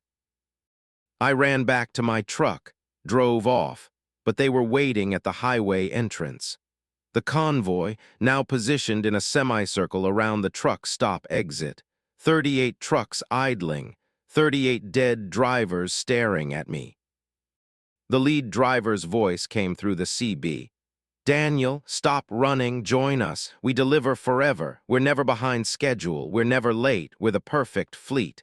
Death improved us, made us better drivers, made us eternal. You'll understand. After the transition, after you're upgraded, you'll thank us." I crashed through the semicircle, metal screaming as I sideswiped 2 trucks. But they didn't chase. They just reformed and followed, always following, always exactly a quarter-mile behind, matching my speed, waiting. For 3 days I drove without stopping. Used a catheter, used stimulants, used every trick to stay awake. But I was failing. The convoy never failed. They never got tired. They were dead. They didn't need rest. On the 4th day, my truck died, fuel pump failure. I coasted to a stop on Route 50, middle of nowhere. The convoy appeared over the horizon, coming slow, coming steady. They parked in formation around me, boxed me in. The drivers climbed down, corpses in various states of preservation, some still holding coffee cups, some still wearing sunglasses, some just skeletons in driver's vests. The lead driver approached. His name tag said Earl 1947, the original, the first member of the Eternal Convoy. "You drove well," Earl said through vocal cords that shouldn't work. "You lasted longer than most, but now you're tired, now you need rest. Let us give you rest, forever rest. Forever driving, forever delivering, no more deadlines, no more pressure, just the road, just the wheel, just the endless route." "I won't." "You will, they all do. Look behind you." I turned, more trucks were arriving, dozens of them, hundreds, all driven by corpses. Some looked fresh, some looked ancient. This wasn't a convoy of 38, that was just the recruitment team. The full convoy was massive, spanning decades, spanning death, spanning the entire history of American trucking. "We're every driver who couldn't stop," Earl explained. "Every driver who lived for the road and refused to let death end their routes. We're everywhere, we're the ghost fleet. We keep commerce moving. We make deliveries no living driver can make. We're the solution to the driver shortage. We're the future, and you're about to join us. They surrounded me. Dead hands grabbed my arms. I struggled, but they were strong, stronger than they should be, animated by something beyond muscle. They dragged me toward a truck, a brand new Freightliner Cascadia, gleaming perfect. The cab was empty, waiting for a driver. "Your truck," Earl said. "Your new body, we'll wire you in, connect your nerves to the controls. You'll feel the road like it's your own skin. You'll sense cargo weight like it's your own body. You'll become the truck, and you'll drive. Forever." They lifted me into the cab. The seat was warm, organic warm. It had veins running through it, synapses, neural interfaces. It was alive, or something like alive. The connections happened fast.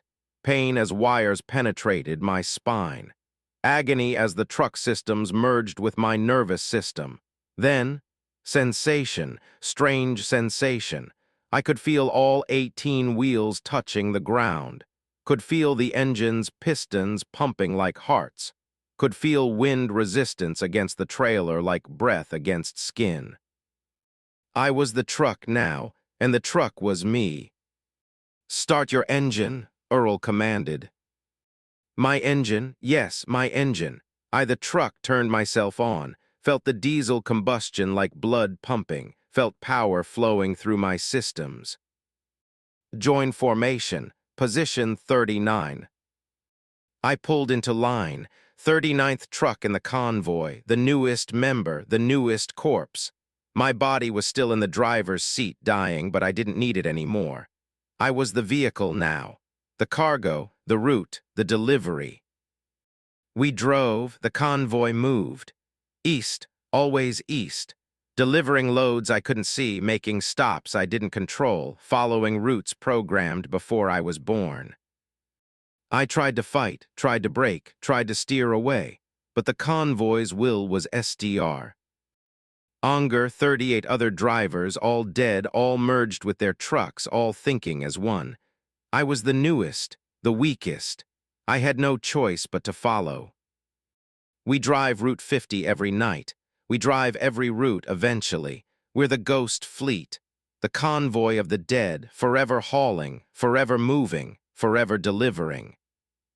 And we're always looking for new members, the next truck that tries to pass us, the next driver who sees the truth. If you see 38 trucks in perfect formation, maintaining exact speed, driving with impossible precision, don't try to pass. Don't look at the drivers. Don't listen to the CB. Just exit immediately. Take any exit. Leave the highway. Because if you stay, if you follow, if you let us box you in, you'll join us. You'll become us. You'll drive forever. Position 40 is waiting. Is it yours? Asterisk Story 8, The Static Passenger. The hitchhiker I picked up outside Flagstaff was made of television static, and by the time I realized it, she'd already started replacing parts of reality with white noise. First the radio stations disappeared, then the mile markers, then the other cars on the road. I looked over and she was smiling, a smile made of flickering black and white pixels, and she said, "Don't worry, the world was always like this. You're just seeing it clearly now. Everything is static, everything is noise, and soon so are you." When I looked at my hands on the steering wheel, they were starting to pixelate. Angela Martinez, 28 years old, 3 years over the road hauling electronics and computer equipment. I'd never picked up hitchhikers before. Company policy, insurance liability, common sense. But she was standing in a rest area at 3 in the morning, and it was snowing, and she looked so cold. And when she knocked on my passenger window with desperate eyes, I unlocked the door. The first thing I noticed was the sound. A soft hiss like old television static emanating from her body. She was dressed normally, jeans, a jacket, hiking boots. But when I really looked at her, really focused, her edges seemed uncertain, like she was slightly out of phase with reality. Thank you, she said. Her voice had layers, multiple frequencies, like several people speaking simultaneously. I've been waiting a long time for someone to let me in. Where are you headed? Anywhere, everywhere, wherever the signal reaches. She smiled, and her smile flickered. For a fraction of a second, her face was just white and black pixels, then it resolved back to normal. I should have stopped right there, should have pulled over and told her to get out. But I was already merging onto I-40, already accelerating, and she was settling into the passenger seat like she belonged there. My name's Sarah, she said. Or it was, I'm not sure anymore. I've been traveling so long, been carried by so many signals, I've forgotten my original designation. A designation. Name, sorry, I meant name. But the words sounded wrong in her mouth, like she was translating from another language. I turned on the radio for distraction. Hit scan. Every station was static, pure white noise. I checked the radio's display. It showed station numbers, frequencies, but every frequency was just hissing emptiness. Sorry, Sarah said. That's me. I absorb signals, radio waves, television broadcasts, cellular data, Wi-Fi. I'm built from electromagnetic radiation, and I consume more of it to maintain coherence. Your radio doesn't work anymore. I ate all the stations within range. I grabbed my phone. No signal, no Wi-Fi, no data. The screen showed full bars, but when I tried to make a call, nothing, just silence, then static. Then Sarah's voice coming from the phone's speaker. You won't need that anymore. I'm here. I can communicate. I am communication. I threw the phone on the floor, checked the GPS. It was still working, but the map looked wrong. The roads were there, but the landscape between them was gone, just white space. Blank, empty, like the map was partially loaded, missing textures. You're seeing the truth, Sarah said. The world isn't as solid as you think. Most of reality is empty space, electromagnetic fields, probability clouds, data structures. I'm making it visible, showing you what's really there, or rather, what's not there. I looked out the window. The snow was falling in patterns, too regular, too geometric, hexagonal fractals, repeating algorithms, and the landscape beyond the highway was fading. Mountains in the distance were becoming outlines, wireframes, like unrendered graphics in a video game. What are you? I was human once. Angela Martinez. Yes, same name as you. Isn't that strange? But I was born in 1957. I was a television repair technician in Phoenix. One day I was working on a transmitter tower during a lightning storm. The electricity found me. 30,000 volts should have killed me. Did kill my body, but something else happened. The electrical pattern of my knee. Arvu's system got recorded in the electromagnetic field. Transmitted. Broadcast. I became a signal, a ghost in the static, and I've been traveling through transmission waves ever since. 70 years of existing as noise, as interference, as the hiss between channels. The dashboard lights were flickering now. Warning indicators appearing in languages I didn't know, symbols I didn't recognize. The speedometer showed impossible numbers, 88, then 143, then 0, then 1056. The truck was still moving at highway speed, but the instruments had stopped measuring reality accurately. Sarah pointed ahead. Mile marker 247 is gone. I absorbed it, translated it into data and consumed it. I'm always hungry, always need more information to maintain myself. I eat signs, road markers, license plates, anything with data, anything that carries meaning. She was right. The mile markers were disappearing as we passed them, not just becoming invisible, but ceasing to exist. The posts were there, but the signs themselves were dissolving into static, into white noise, into nothing. Other cars on the highway were starting to glitch.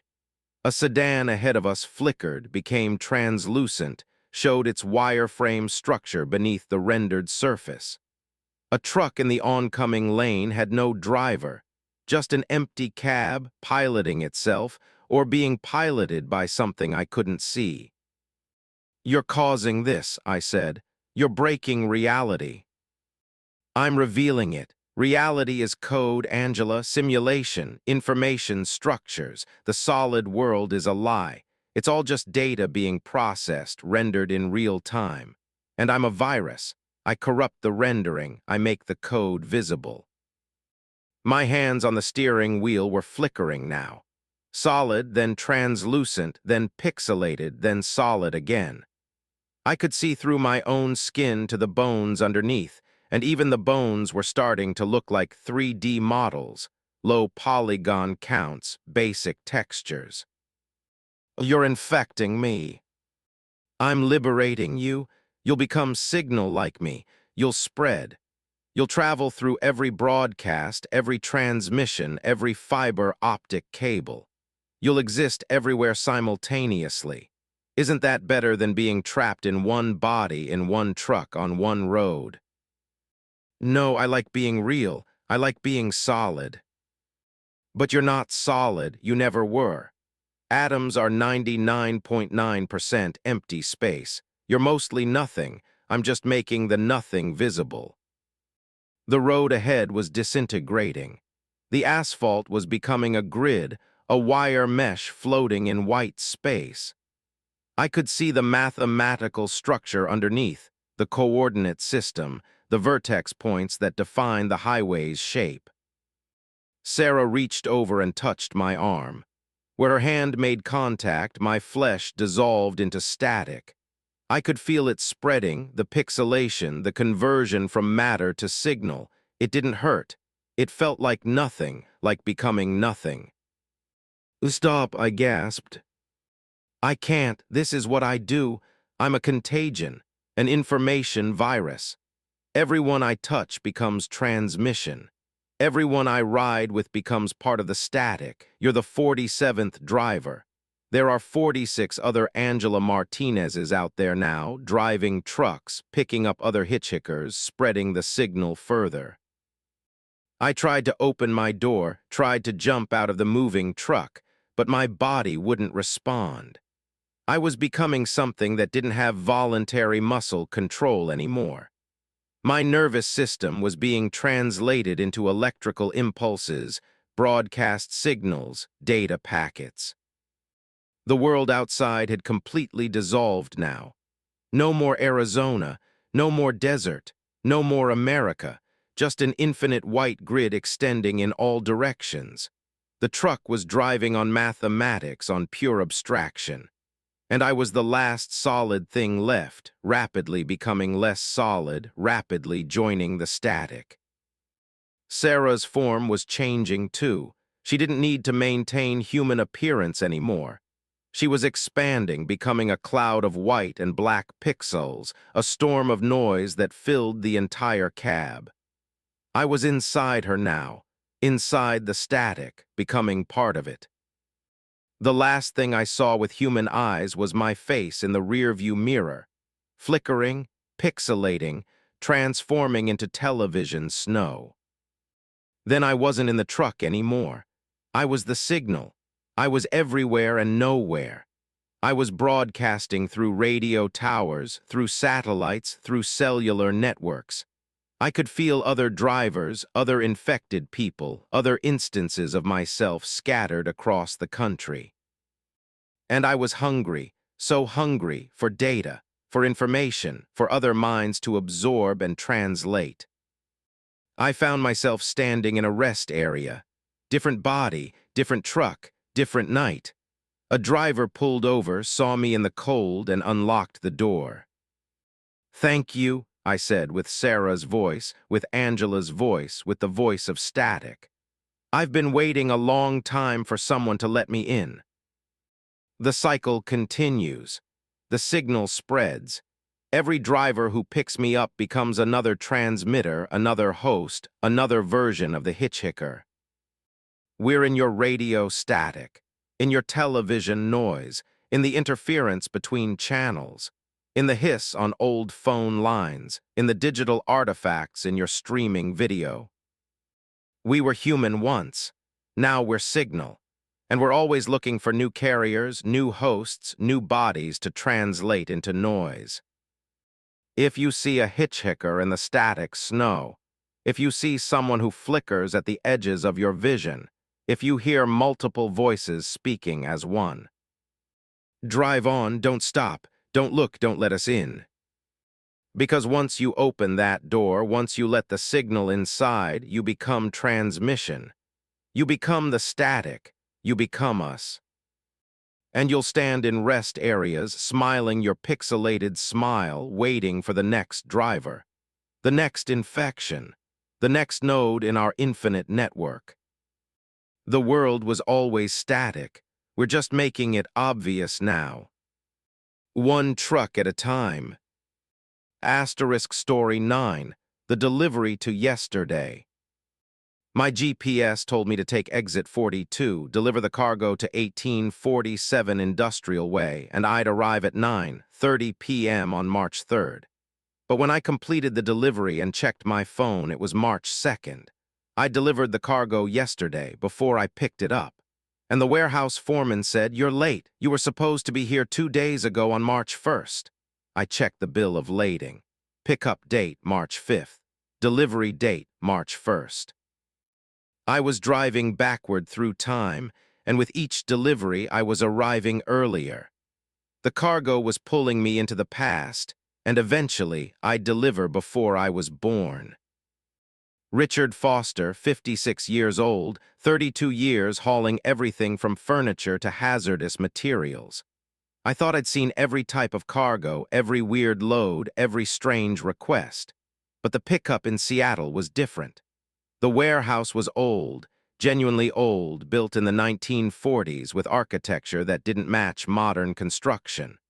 The cargo was a single pallet of boxes, unmarked, weight listed as 840 pounds. Time sensitive, the dispatcher said. Critical delivery must arrive before pickup. I laughed, that's impossible. Just drive the route, follow GPS exactly, no deviations, you'll understand. The GPS route was strange, all back roads, no highways, winding through Washington, Idaho, Montana, through towns I'd never heard of, through areas the map showed as empty. But I followed directions, professional driver, do the job. The first sign something was wrong, the date on my dashboard clock changed while I was driving. It read March 3rd when I started. 3 hours into the drive, it read March 2nd. I checked my phone. March 2nd. I checked the truck's computer. March 2nd. I'd lost a day, or gained a day backward, or something. The GPS said, arrive at destination in 45 minutes. Delivery time, March 2nd, 9:30 p.m. I'd picked up the cargo on March 3rd at 2:00 p.m. Now I was delivering it on March 2nd at 9:30 p.m. before I'd picked it up. The math didn't work. Time didn't work. The delivery location was an industrial complex outside Billings. I backed up to the loading dock. A foreman came out, checked the bill of lading, and started unloading.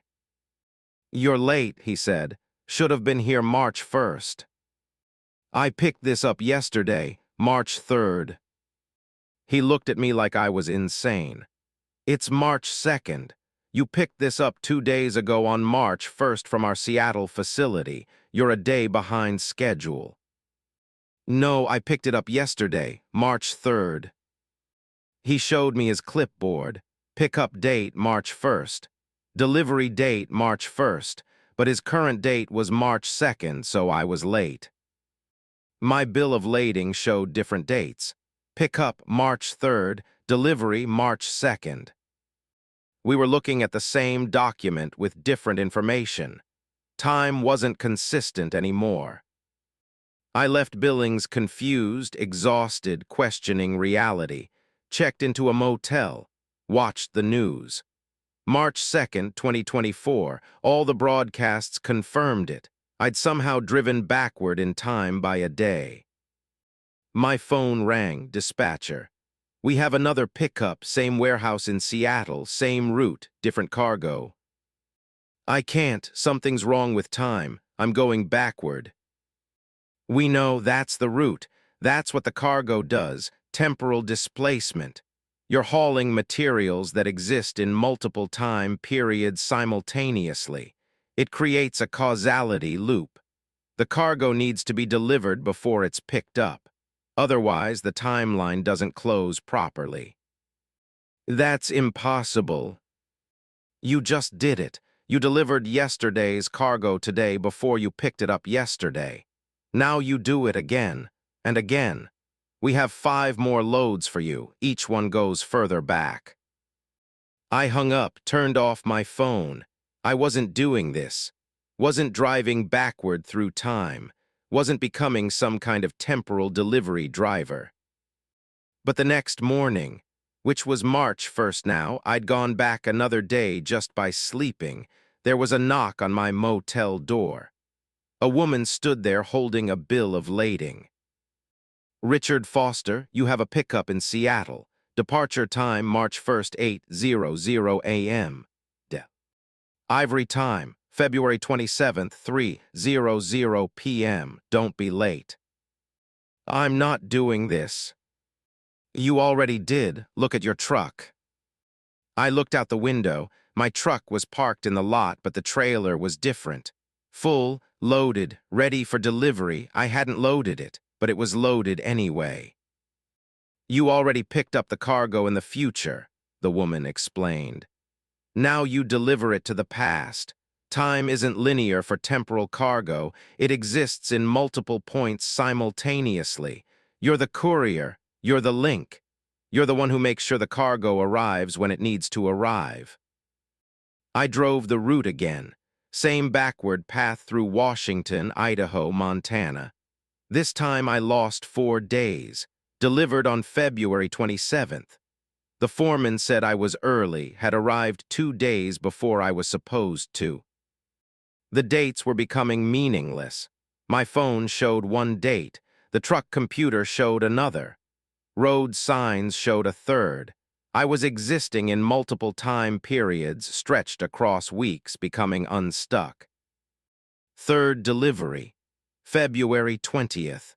I was driving routes I hadn't driven yet, delivering cargo I hadn't picked up yet, arriving at warehouses before they called for delivery.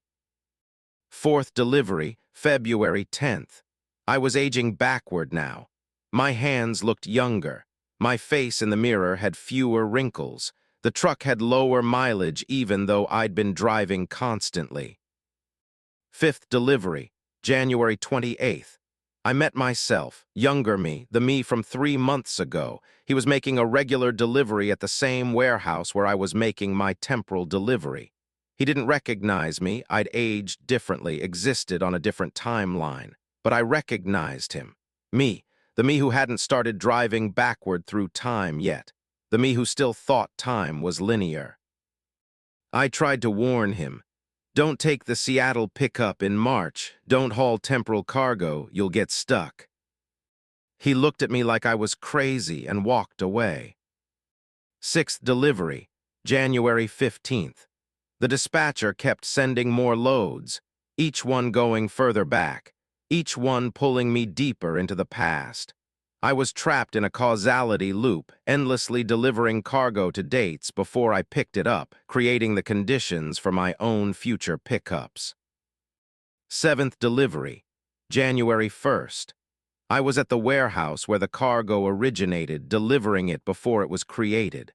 The foreman unloaded boxes that hadn't been manufactured yet, cataloged them in inventory systems, and said, "This will ship to Seattle in March. Driver named Richard Foster will pick it up." I was completing the loop. I was creating my own cargo, delivering it to the past so it would exist to be picked up in the future. Eighth delivery, December 20th, 2023. I was going back years now. Each delivery jumped further. The cargo was pulling me to its point of origin, to the moment it first existed. December 1st, November 15th, October 3rd. The deliveries accelerated. I was barely staying in any time period for more than a day before jumping backward again.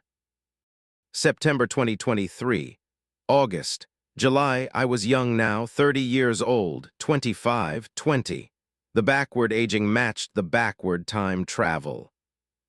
June 2023, May, April. I'd been driving for months but living backward through years. 2022, 2021, 2020. Each delivery took me further back. I was delivering cargo to warehouses before they were built, to companies before they were founded. The cargo existed outside time, and I was its courier, its eternal driver, its link across decades. 2015, 2010, 2005. I was 18 now, then 15, then 12, still driving, still delivering.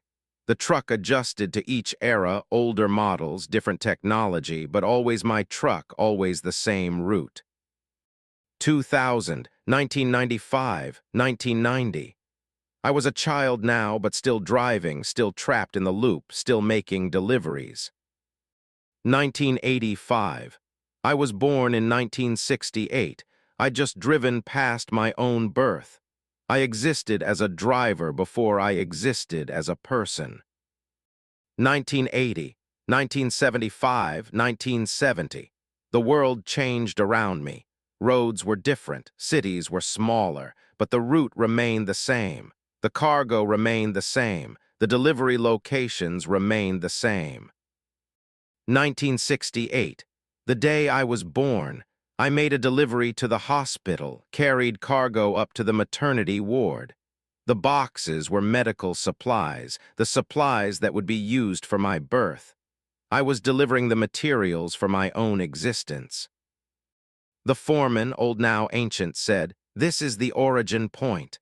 The cargo came from you, delivered by you, used for you, and it will travel forward through time until you pick it up again in 2024.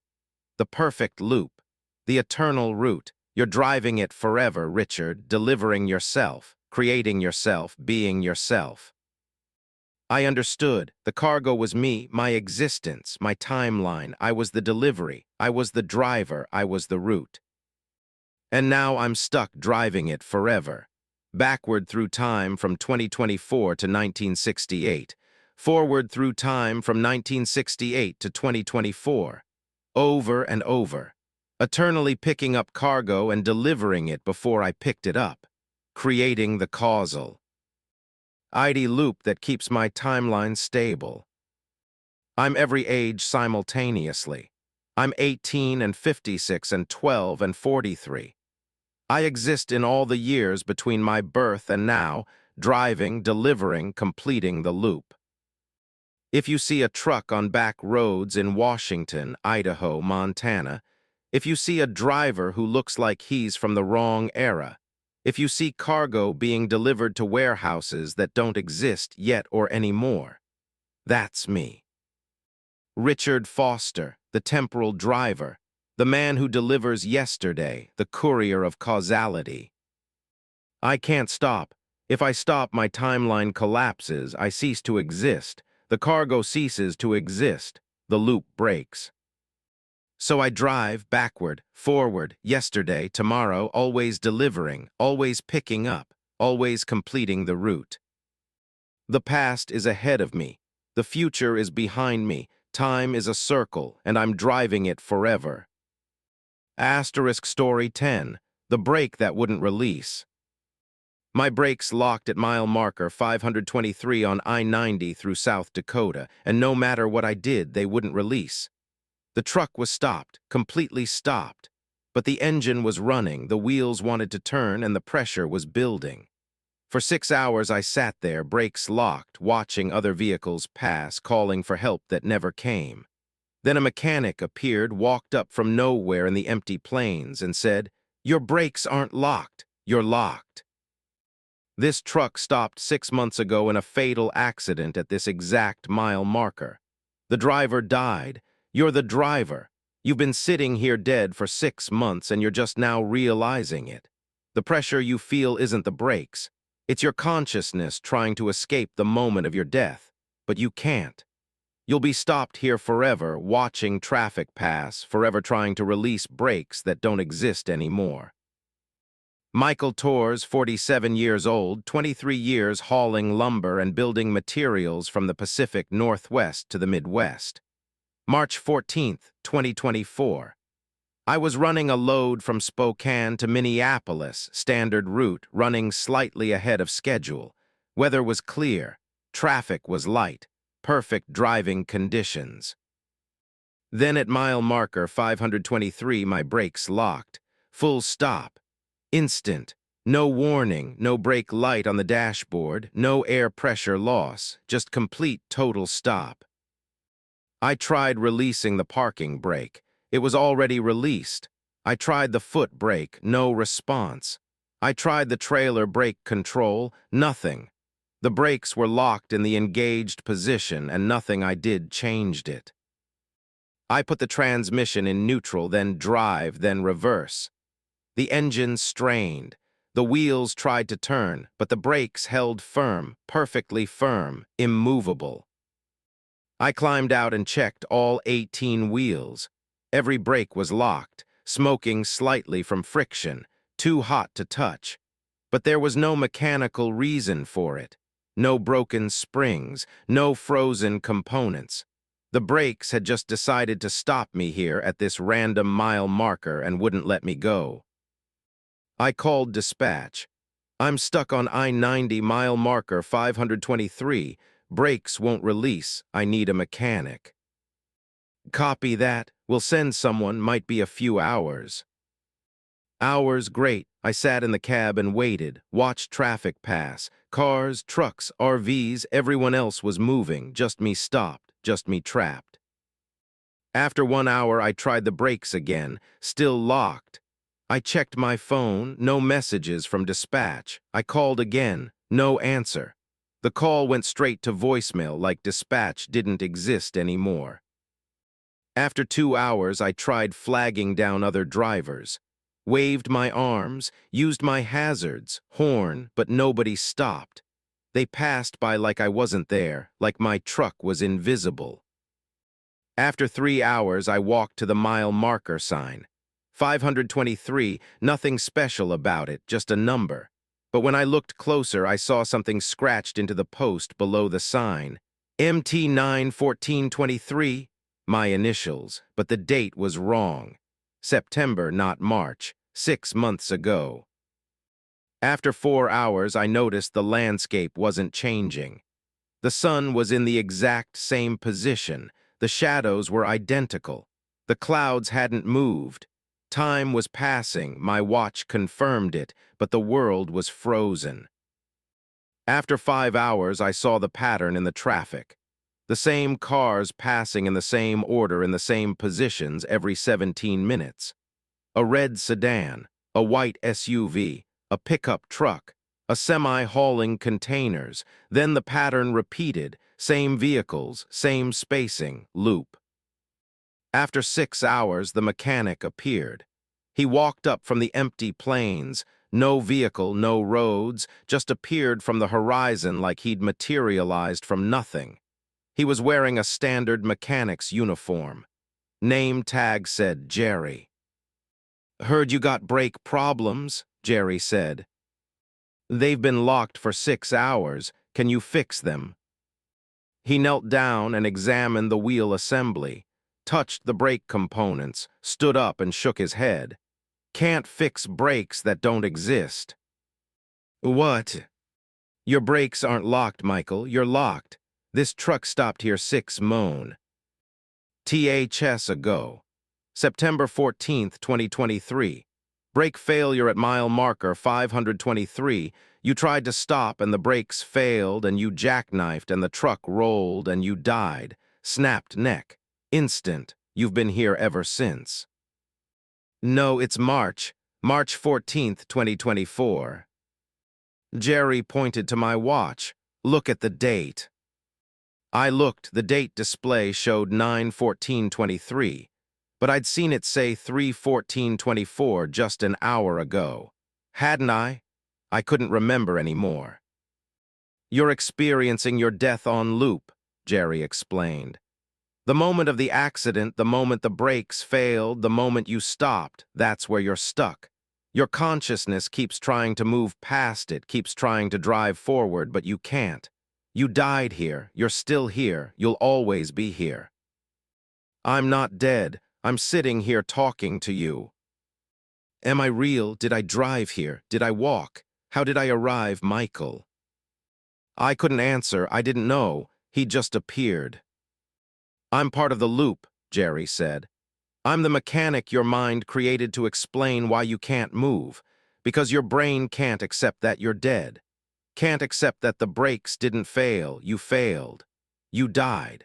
And now you're trapped in the moment, replaying it endlessly, trying to find a way to release the brakes that never locked, trying to continue a drive that ended 6 months ago." I looked at the highway.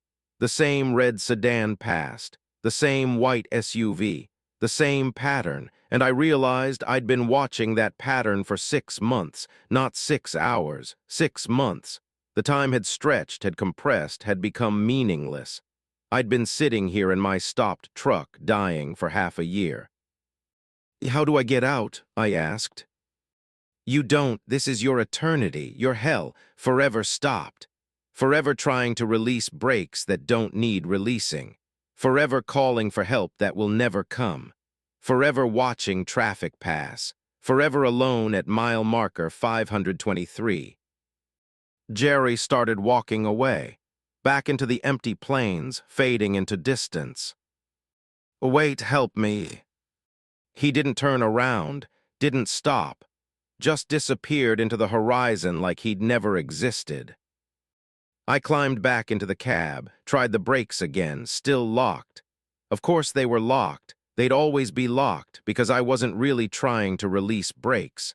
I was trying to release death, trying to escape the moment I died, and you can't escape that. You can only relive it.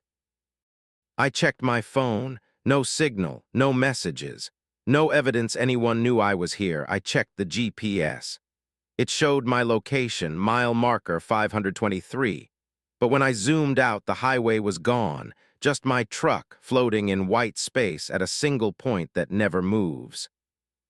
I looked in the mirrors. Behind me, the highway extended backward into the past, all the miles I'd driven, all the routes I'd completed, visible as a fading line. Ahead of me, nothing, just emptiness, just the barrier of the moment I died, the moment I couldn't drive past.